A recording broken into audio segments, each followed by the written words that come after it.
tell me all about yourself. Where did you come from? Hard to lock it down to one place, living out in Wiluna, which was a unique experience, primarily Aboriginal school, posted up to Townsville. And that was where I started my career as an infantryman at 1RR. You enjoy it?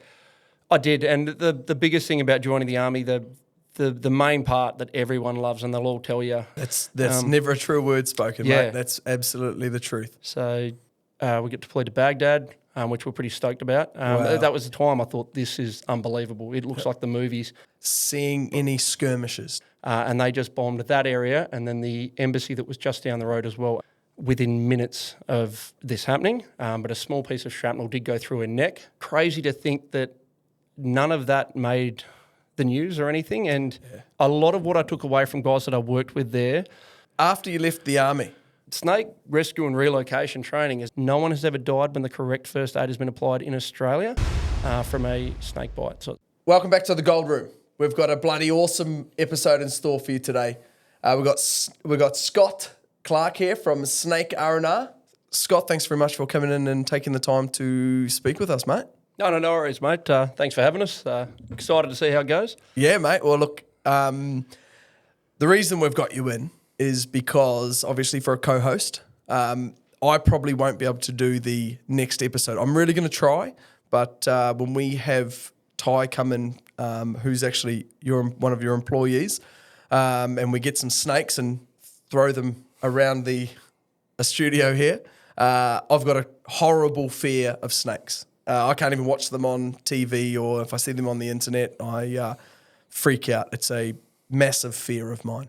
So, mate, let's get into the episode. We always start with a life in the times. So tell me all about yourself. Where did you come from? Well, hard to lock it down to one place. Old boy was a country copper growing up, so we moved around a lot, sort of very early beginnings, I suppose. I was created out in Norseman. Old boys, again, copper out that way, yeah. So then moving around to places, Gingin, the eastern hills of Perth. So we were on a property. I lived with my grandparents because both parents worked full-time. They lived sort of within the granny flat there, so they were around, but raised by my grandparents on a property in Mount Helena. So a bit, 10, 15 minutes east of Mundaring there. Unbelievable upbringing there. And then it was back to sort of heading away from the hills again. Dad got posted to Wiluna, so we, I think from about 8 or 9, I was there for, from memory, 12 to 18 months, living out in Wiluna, which was a unique experience. Yeah, I bet. What was the school like? Small. There were multiple times where I was the only kid at school, not just for my class, but at school. Wow. It was a primarily Aboriginal school, and that wasn't really a drama for me because it was one of those things that one of the easiest groups of people to get along with because you didn't have all those external sort of pressures to get along. It's just kids running around, and awesome. It was awesome. Yeah, got taken out by a lot of the elders there. Pretty much stopped speaking English and started speaking more of a pidgin English. Really? Taking out hunting a lot with them and that. Yeah, cool. It was an awesome time growing up in there for a bit, and then it was that was the first that I can remember that real taste of I guess red dirt life and things like that. And then came back to the hills of Perth for another couple of years, and then it was up to Kununurra where we lived probably the longest stint. Yeah, wicked. And how long were we up there for? 5 years, I think, from memory. Cool, that's a good stint. Yeah. So your old man really enjoyed it? Yeah, he did. I don't think anyone enjoyed it as much as I did. Yeah, but, yeah, he certainly loved it up there, and there was a lot to do. Obviously nothing to do in town necessarily, but when it comes to fishing, places to swim, waterfalls, just to get around and see what was available was just unbelievable. Beautiful. Yeah. And then the last 18 months of schooling was back to the hills again, where again we had sort of the family, where I guess would be our home base, and bit of a short stint back in high school there. And it was one of those things. All I ever wanted to do was join the army. All I'd wanted to be was a grunt, and peeled out early after.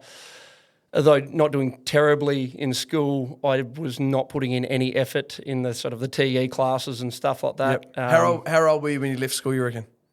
So it was the end of year 11. I was like 16 and 9 months because that was the exact time that you could then apply for the army. Okay. And Dad basically gave me the ultimatum. He's like, I will always wanted me to finish school, but just said, look, with the effort you're putting in, I'll allow for you to join the army, or you're going to have to really knuckle down. Yeah, and that was just, there was a no-brainer there. So we went straight down to the recruitment office there in the city, and went through all the interviews, ticked all the boxes, and just sat waiting. Got a phone call not long after my 17th birthday on a Friday evening going, are you good to go? Friday afternoon, I should say. Good to go on Monday morning. We've got a flight out. Someone's just pulled out. Can you fill it? Yeah, Flight absolutely. out to where? Over to Kapuka for basic training. And where's Kapuka? near Wagga Wagga. Where's Wagga Wagga? Okay, right. Go, mate. East coast of Australia. Yeah, okay, cool. Yeah, New South Wales, not far from the northern border of Victoria, a couple of hours north. And sort of smack bang in the middle of not much. Okay. Pretty cold, miserable spot in winter when I was there. Yep. How long was basic training? So basic training back then was 6 weeks of recruit training and then 6 weeks of advanced soldier training. That's what they used to call it. It sounded far flashier than what it was. Standing on a drill square a lot, practicing drill seemed to be a lot of what you do with a little bit of sort of tactical stuff. And then I was off to Singleton for about another roughly 3 months of infantry training. Okay. Yeah, School of Infantry. Yep. That's a bit further north, about 90 minutes out of Newcastle. And pretty miserable training area at times. But spent my time there, then got posted up to Townsville. And that was where I started my career as an infantryman at 1RR. And you enjoy it? I did. And the biggest thing about joining the Army, the main part that everyone loves, and they'll all tell you, vast majority of people will tell you, especially anyone that went down that combat path, the boys you're working with, and it's no different. I know that we've briefly spoken about this, and I've spoken to other people in the mining industry, especially guys underground mentioned a lot. Your team is everything, and if you could be doing the worst job in the world with the best team, you'll have an awesome time. Best job in the world with the worst team, and you'll hate your life. So yeah, that's never a true word spoken, mate. That's absolutely the truth. So again, just had guys that I'm still chatting with today. Many of them, we've all gone separate ways and things like that. But it's a pretty good time there. How long you been out of the Army? I got out November 2021. Yeah, okay. Yeah. How long were you in the Army? 16 and a half years. Wow, far out. Thank you very much. No need to thank me, mate. I had a ball. So it was one of those things. I always find it an awkward thing when people say thank you for your service. And I loved it, thank you for the tax dollars and paying for me to have an awesome time with a bunch of mates. Awesome, man. But it's, That's what I've always thought about my previous employers. Thank you very much. Yeah. Because most of the blokes that I've had the pleasure of working with make it easy to get to work each day. Yeah, absolutely. So that's a huge part of it, mate. Yeah. So look, I want to go, if you don't mind, if we talk a bit more about your time in the Army. So when you were in after you qualified, then what happens? So you sort of do your time. Your first 12 months within the battalion is usually just getting experience and stuff like that. At the time, it'd been relatively quiet on the deployment side. There was a few, you had things going in the Middle East, but that was 2005 I joined. I don't know what happened, but when 2006 came along, we were the online battalion at the time, and we got called out a hell of a lot. So I got called for my 18th birthday. I came back my first lot of leave to Perth and got called back on my 18th birthday. At the time, Solomon Islands started kicking off. Everyone had said, that's right, no one's going. It ended up calming down a bit. Then everyone got a little bit upset there again, so they ended up deploying a group to there. I didn't go with that group because then Timor kicked off as well, so we got stood up for that. And we went and spent 3 months in Timor when that initially started in 2006. A massive amount of life experience I gained from that, really experiencing firsthand a third world country going through a really tough time. So they put a lot of things into perspective. Again, a great time where you're away with absolutely nothing but a lot of your close mates, and awesome time.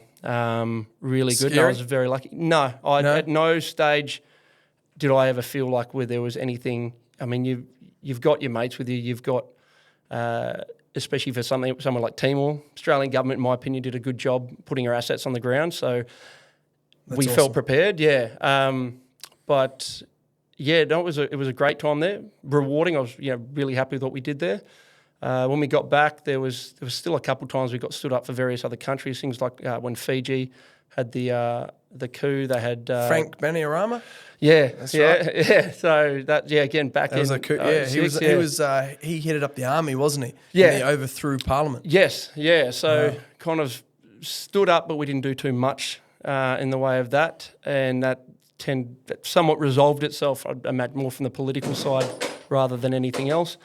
And then we had, Tonga, that not many people know, but they had a bit of a wild year that year, and they sent some guys in. Now I had some other stuff going on at the time, so I was busy doing that, so I missed out on going there. But that was about a 1 week deployment just for that year. When the government sends you overseas, right? So what are you told? Funnily enough, it is better now with the int briefs. I remember at the time, because we were trying to find out, because this was all happening very quickly. They're like, honestly, guys, watch the news as much as you can to get as much information, because we're still trying to work out. It was also so you're basing your outlook on what a journo to see whether or not we're likely to go. We would then get the intelligence feeds for once you got there. Okay. But when you don't have many people on the ground, it's very hard to get information and stuff like that. So. Yeah. That to me was a real eye-opener to going, oh, well, maybe I should start keeping track of what's going on in the world, because it might shape where my career is likely to go. Then I can start focusing, going, all right, this is what's important, this is what I need to know, these are the people I need to understand. Working. And, these are potentially the bad people from that area that I want to understand what their objective is, in other words, in other ways for us to be able to counter that. And but I think that was encouraged a lot. So you get to know your enemy, but also get to know the culture of people that you're working around, which would relate well to Walloona, especially because it was so cultural. It wasn't that I'd tried to immerse myself in their culture. I just did naturally, and it was just the easy way to go about it. And I think that was a lesson learnt that I didn't realise I'd learnt until I got on, later on in life, especially going to a lot of different countries. And everywhere I went, I just obsessed with sort of learning whatever other culture was there and things like that, and you could jump into it, and it makes life a lot easier, because you can, as a foreign defence force going into another country, it can be very easy for them to see you as the enemy. Exactly, yeah. So when you win in the local hearts and minds, and they often would talk about this, it really is, it's invaluable.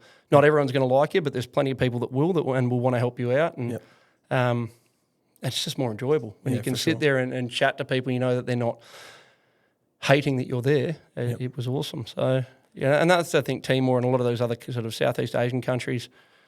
You'd learn a lot from that. Following year was we get deployed to Baghdad, which we're pretty stoked about. That was sort of the big. How many people in your deployment? Oh, in that battle group, with every support staff and about 120 to 150 on that rotation. Awesome trip, had a great time. So a bit more of a step up. Boots on the ground and seeing any skirmishes. Do you get involved with any skirmishes? So a lot of what we were copying. Is that even what? That's a slang term. I know what you mean. Yeah. So a lot of what we copped was more the indirect fire. So rockets and mortars, and they were having a great summer where they just decided, if you were ever on sort of the night pickets or not, night shift, you'd be woken up almost like clockwork mid-morning, and then in the evening when you're trying to, in the mid-afternoon, where they come in with either mortar or rocket fire. So you'd wake up, throw your gear on. You speak so casually about it, like that just sitting here, that freaks me out. Now, with the training you have, I'll try to plug the military here. I do think they prepared us quite well. Plug the military, bro. They do so well, and I think I read some statistics on it that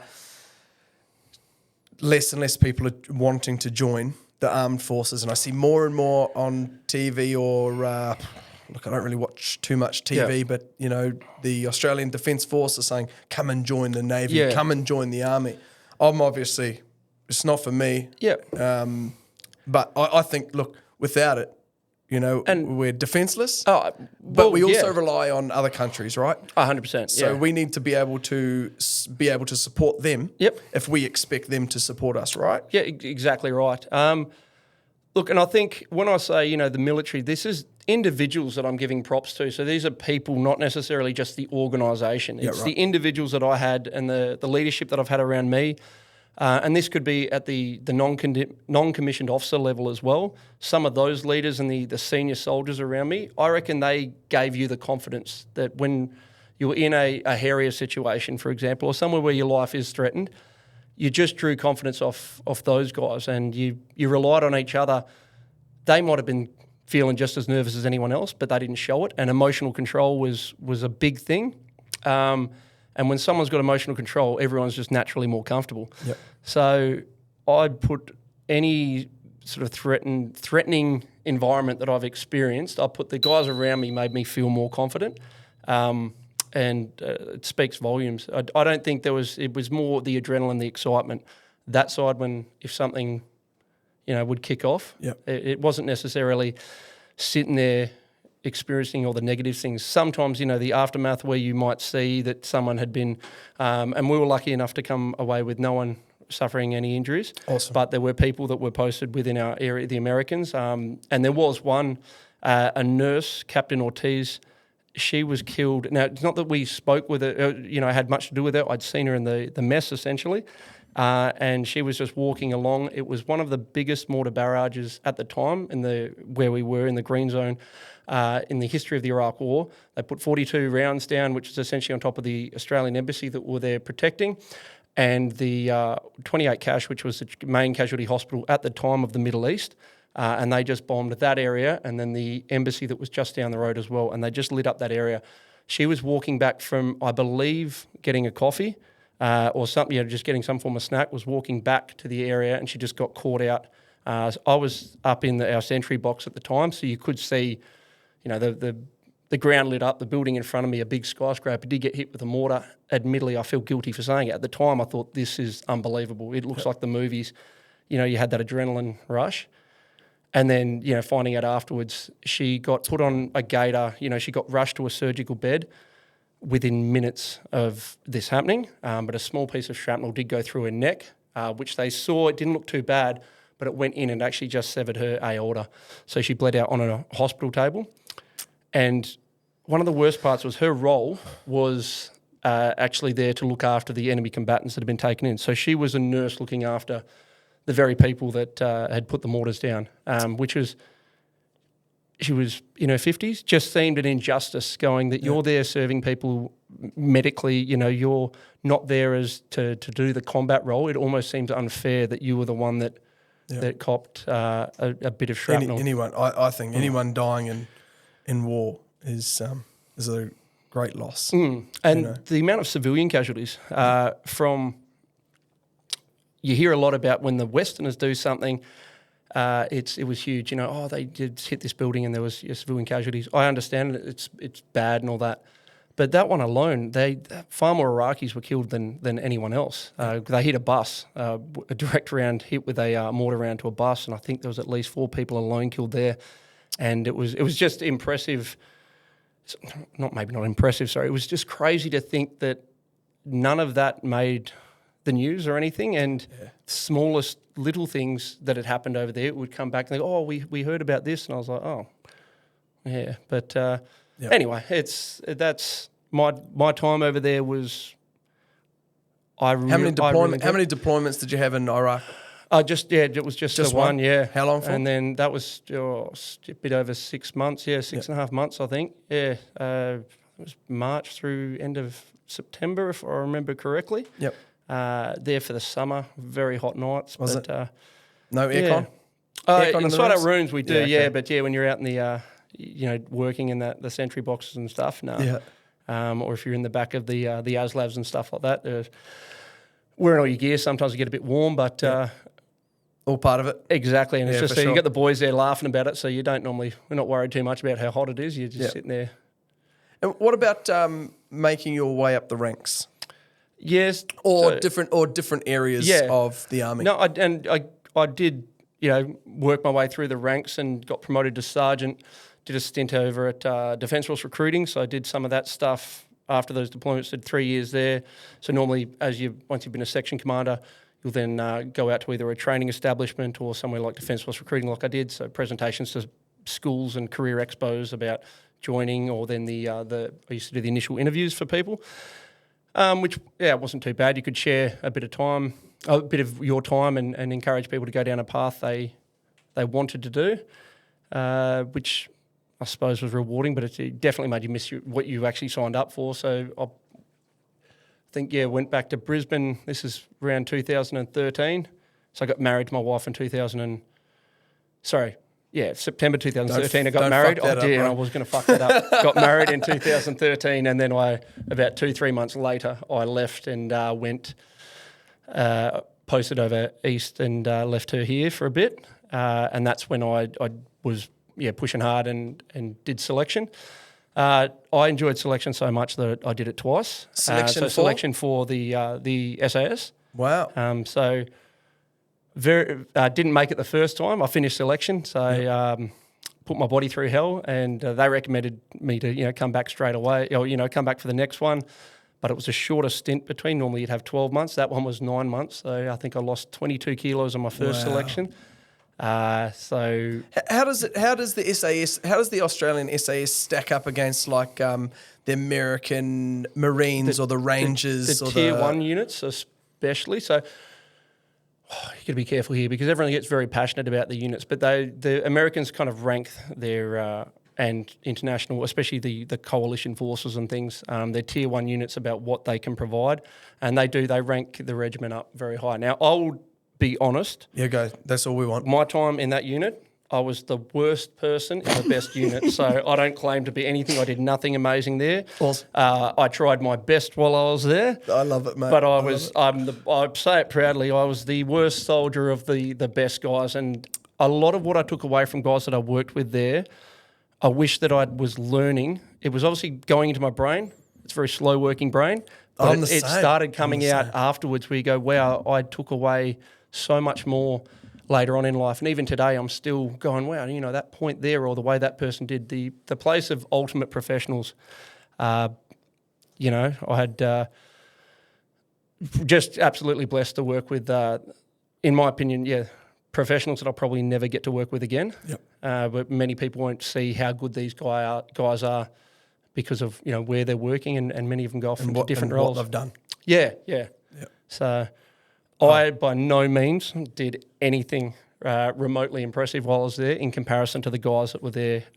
Mate, the fact that you were there is impressive, because a lot of people today don't have the gall to do it. I'd probably be, if I was to be honest, the army's, the armed forces scares the shit out of me.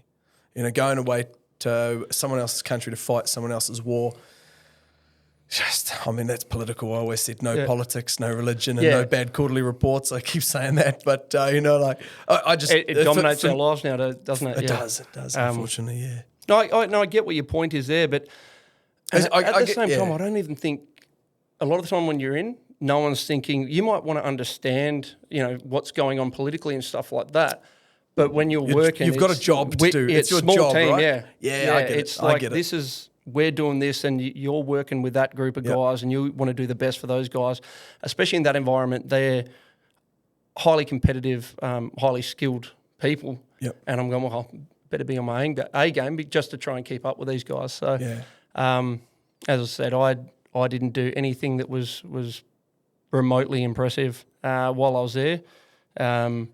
So compared to the guys that I worked with, and there's... Do you have any cool stories, no names, but do you have any memorable stories of someone that you just thought, that guy did something amazing? There's so many people that did such a phenomenal job there, which it's so funny, the humility that they would show. They weren't aware, maybe I was fanboying too much, when I went there. But the guys that were there through the thick of the, both Iraq and Afghanistan deployment periods were unbelievable. The experiences that they had, the development of training that they then also pushed onto the regular army as well, was all phenomenal. It's, again, the ultimate professionals. I am very, very proud to have the smallest part that I had to do with the unit, and as I said, just to drag myself through selection and all that stuff, and getting to do training with them. What was the hardest part of joining the SAS? Obviously selections. 9 months away from the family? No, I kind of got used to that. I didn't have kids at the time. Okay. What did the wife say when you were away for? You said, "Look, I'm going to join the SAS. It's just a casual 9 months." I met her in Townsville when she was studying abroad. She was doing marine biology in Townsville. So she's a Yank, or was a Yank. She's come over. Australian. Yeah. So she had to go back and finish a degree in South Carolina at the time, and so we'd nailed down this sort of. We spent probably more time apart. It's probably harder now that we spend more time together, starting to actually to get to know each other. But no, she was fine with it. She knew what I wanted to try and achieve and things like that. And was incredibly supportive. In the US, that would be commonplace. Oh, and they have it. So they have it really rough. Yeah, she'd understand. Yeah, no, it's absolutely right. So. She was good. She never really whinged. She supported me through every success, which was great, but even more so the failures, which I achieved so many more of, would sort of get behind me again and push me through the failures, which is a massive part. And I think that's, oh God, I hate it when people say this stuff, but the lessons I've learned and taken away from failing has been more beneficial than the successes. You've got to lose. So, you've got to lose to become better. Right? You've got to. That's how. I've lost a lot. I'm still not that good, but look, yeah, I'm the same. Yeah, I'm exactly the same. I think, but the more and more you do, the more and more you lose, the more and more those wins just 100%. Make so much more of a difference, right? And exactly right. That she would quite often just use the term, tenacity, and that's the biggest one. You just keep on at it, and that's one thing that no one can match. I keep saying drive. Everybody that comes in and we hear all these cool stories. I love a good yarn. Yeah. And we hear all these stories from different people, business owners or salespeople, miners, and they're all saying the same thing. It's drive and determination. Today you've brought us tenacity. Yeah. That's what's breeding great humans. Yeah. No, it really is. And you had a lot of guys, everyone had that. It's just they had more skill than I did. So, they had guys with that constant drive and they'd go after it. And when you've got a group of people that mesh well and go after something like that's really what makes them. A lot of people will, those guys are superhuman. And it's the first thing you get in is no one is superhuman here. Everyone is very much human. Yeah, exactly. But and it's more just looking back on it, because at the time you might go like, not thinking too much of it. You're looking back at, again, not myself, but the people I worked with, their drive was phenomenal. Their ability to, although you might be failing, to still push on was always really good. But the people I remember working with, especially some of the guys that I looked up to, it's like they were so unaware. I would look at them like these guys could achieve anything. And you see some people go, oh, you've done that, man. You must be able to achieve anything. I'm like, mate, I have failed so much in my life. But I've just kind of ticked along. And maybe that's because I'm not smart enough to know that I should go find something else, mate. But it still does push you on, and that makes life challenging but rewarding, as you said, when you get those wins. Yep. Most definitely. It makes it, the achievement so much sweeter. But, So hit me with your number one achievement in the SAS. Mate, from a feeling point of view, I think it was just, completing. And when you got selected after selection, because not everyone does, you finish it, and I'd already experienced what it felt like to finish selection, and they told me that, at the time, we debated you a lot, and we've just gone on the side of come back next year. And I was like, did they give you any reasoning why? Yeah, look, they did. They said, we want to see more emotional control out of you. You could see, there was sometimes you could come across too aggressive and things like that. And they want people with the ultimate amount of emotional control. So that was one thing the following year, or the 9 months. What did you do? What did you do to train yourself in emotional intelligence? Put myself in the the worst situations constantly and just did nothing but go, you were just going to grin and bear it, and you're going to just get through this gritty situation. So it was things like that. I could see him in the corner of my eye. Just putting myself in many different uncomfortable situations. Now, I probably went too far with it, and it paid off for the following year. Redoing it wasn't one of those things like, oh man, this is tough. It was absolutely tough, but it was just, no, I know that I'm here for a purpose. I know all it's going to do is I'm going to get uncomfortable. I'm going to be tired. The last sort of 5 days where you don't get fed and they do sleep deprivation, I'm going to be hungry. What about the one where they're holding, this is the Marines, I think, but they're in the ocean, they're holding onto a log. There's like 6 or 8 of them in a row and they're getting smoked by the waves. It's like minus whatever. It's freezing cold. I mean, we do a little bit of sort of going to the ocean, but a lot of the other training is done more inland and stuff like that. But it's all, regardless of what it is, you're just in that moment. You're just doing it. Anyone can do it. They're trying to tax this, aren't they? Yeah, they're trying to take it away so you can build it back up. Yeah, you just have to keep on doing it. There's no secret answer, recipe, or whatever. It's just keep on doing it. Yeah. If your body gives up and you pass out, then you don't have to worry about tapping out. You've given it your all. You've literally given it your all. And a lot of people in ultra marathons and people in these massive sporting events or sports in general, they just talk about, you just got to keep on pushing. Your mind is so much more powerful than you believe, and your body, it takes a while for it to give up. It's probably a lot of truth in that, and I don't claim to be anything like a professional athlete or have experienced anything. I just probably, if anything, have the simpler mind that it's easy to switch off and kind of try to adopt that pack horse mentality type thing. But Mate, what about some advice to someone wanting to join the armed forces in Australia? As someone who's 16 years in the army, what advice would you give? My biggest advice is make sure that you're joining because you want to join. You're not joining because someone has told you it's going to be good for you. Don't join because you need to be straightened out. My ex-wife wanted to put our son into cadets, and then she said he needs the army. I was like, wow. If he wants to, 100% behind it. But the worst thing you can do is push someone into, especially pushing him into a job that takes a lot of commitment. And all jobs, defence-wide, and I'll only speak from my experiences. So the combat roles and that, where you might be out on and it's the field exercises and stuff like that are worse than the deployments in some ways, because the money's not as good, the excitement's not there, and you're fighting a fictitious enemy. There's only so long you can pretend to really care. So you really have to sort of push hard to get through some of those times. And if you don't want to be there because someone told you this would be good for you, it's a terrible job. There's no overtime. There's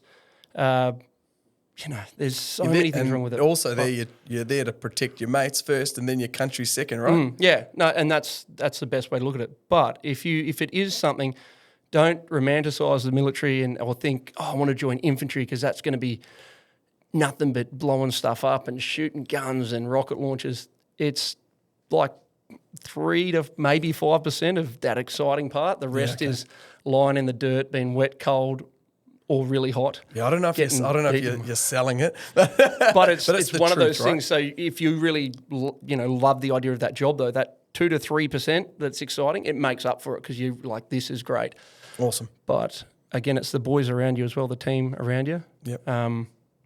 So after you left the army, you moved back to WA? No, so I was based here in Swanbourne. Okay. So I stayed in WA. I did take through a lot of advice from many people that got out. I took some time to travel with the family, and this was during still the sort of COVID lockdown time. So we did kind of a half lap of the country, the COVID safe lap, I suppose you could call it, so you could get in and out of borders without having to quarantine. Took the family for about 5 months of travelling, and we just spent some time together. That is. If you want advice on someone exiting, take that time. Don't rush into a decision. Don't rush into a career. especially if you've been in for a while. Mate, that's actually a great segue into tell us about your business and how you got started. So my business, Snake Rescue and Relocation Training, has actually been around since 2011, 2012, but even before that, and it worked under Bob Cooper's Outback Education. So Bob Cooper, the founder of the business, he's primarily survival, and he's one of WA's most well-renowned survival instructors. He had a lot to do with the SAS as far as offering some training, and he even did one of the courses. Did you know him from your time in the Army? I met him in 2015 when he came out for our survival training, which is kind of where I suppose my story of how I came to here started. Was Bob came out, gave a bit of survival instruction, and it was good, but we got chatting about snakes afterwards, and I just sort of said, I've always had, real fascination for reptiles growing up where I did. Owned, quite a few pythons and would going out to have a look at pythons and other, species of snake while we're posted in Townsville. Had that real fascination and have been involved in local catching and stuff like that to help remove a snake to make life a bit easier for people. So he always said, come back and do my course one day. So I sort of, at the time, was like, no, I will. But it was way too busy. So fast forward to just before I got out, I just reached out to him and just thought, I'll come up. And given that he knew my background, he was still running the survival, he said, would you be interested in doing some instruction on our survival courses? Yeah, absolutely. So a bit different to the sort of survival training that I've done, which obviously has that tactical element.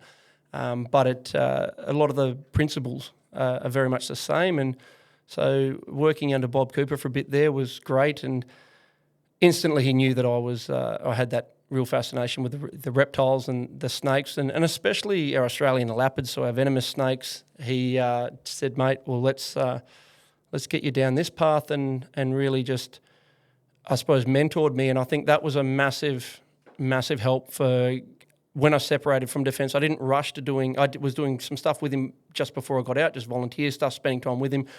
And I still took some time away to go out before I rushed into this, which just solidified that it was the right decision, and came back and just was flat out doing a lot of work, both taking care of the snakes they had, and assisting with the training, then running, the courses by myself, and just building up over the years. I think I started, actually, I might have reached out to Bob in 2020, to be honest. So it was quite a few years that we were he was mentoring me, which I didn't realise at the time, but yeah, absolutely what it was. And it brought us to, the more Bob and I had plans to do stuff together, both survival and the snake work.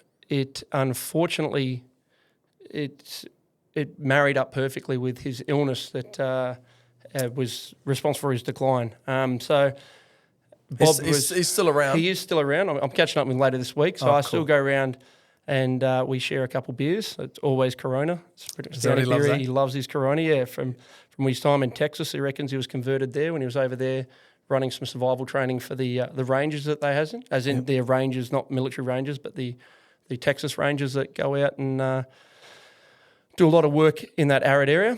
Yeah. And he got a lot of rattlesnakes out there, right? Yeah, they do. And so he didn't do a great deal of the snake stuff. He was more pushing the survival stuff and the importance of how to win water locally and stuff like that, how to sterilise water if necessary. All those just basic traits of survival that I think I've taken for granted because it's been, joining the Army at 17, there were so many little things that you learn along the way you don't realise. Yep. It was ingrained in you. Yeah, and even living regionally as well, there's little things you do that you don't realise is not the norm. And especially when he was in the States, you had people from all different walks of life there that they were, really blown away by his knowledge. So, yeah, Bob and I had big plans to work together and with other people as well. But unfortunately, he just got crook. So it got to the point that if the business wasn't bought, the team wouldn't have any work. So I took it on, same team, and we kept as many people together as we could, and that started last year. There was a good 12-month transfer period of everything, and then we've really had to change a few things just to, as Bob admitted, he goes, I'm an old bushy. You got to keep up with the times. We've taken it now into a bit more of a commercial setting. Nice. Mainly to help look after the snake and the number of snakes we need. So to keep that regular rotation, so we're not just training the same ones over and over again. Yep. But no, it's been good, but I couldn't mention where I got to here without mentioning that when I moved back up to the hills, by sheer chance, I happened to live one house away. I'll say he's my next door neighbour, but from a very well-known bloke in the industry, Brian Bush. Yep. And I spend an absolute ton of time. So from certainly Bob from one aspect and Brian Bush from another aspect, where Brian's knowledge of snakes is, especially from a perspective of that he's actually been out in the field studying them. He hasn't studied them from a lab or in a library. Is this the guy that's had a snake bite, and then instead of going to the hospital, he thought he'd study it? Is that the guy? Yeah, kind of. Yes. You tell the story. You tell the stories. Busho, hopefully I'll get all your points correctly here. But so 2014, about 2 hours south of Port Hedland, he was doing his usual thing. So he's up there running the venomous snake handling removal for the mines.